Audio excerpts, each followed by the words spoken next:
Ano masabi mo? Siyempre, masaya kami sa naging performance po namin kanina. Even though hindi po namin nakuha yung game one, but still, andun pa rin yung palaban na aura ng team. And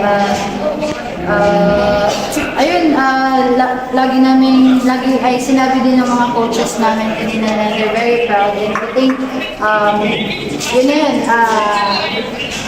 Hindi pa naman tapos yung laban. Lalaban pa rin kami. Alam naman natin, trade talaga. Hindi naman magkakalo yan. And then, ano talaga yun sila, contender talaga yun sila, lalo pag mga ganitong laban. Siguro yung amin naman kanina, we just enjoy our game, nilabas lang namin kung paano kami perform, nilabas lang namin kung ano system. System ni Coach dati. Ano lang magiging mindset sa game 2? Lalo na kailangan i-extend yung series para matuloy pa rin yung championship coach. Sabi nga ni Coach dati, di pa tapos ang laban. And nakuha nga namin yung series ng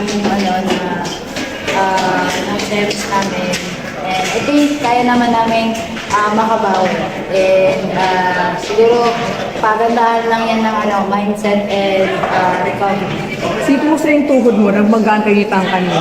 Yung tutukan ng tulog, akala ko parang may something kasi may nakita ko tumunog, nag-pop basal. Pero wala naman, kaya ko naman, naitayo ko naman siya kanina, so siguro wala naman. Pinagpag mo lang. Thank you.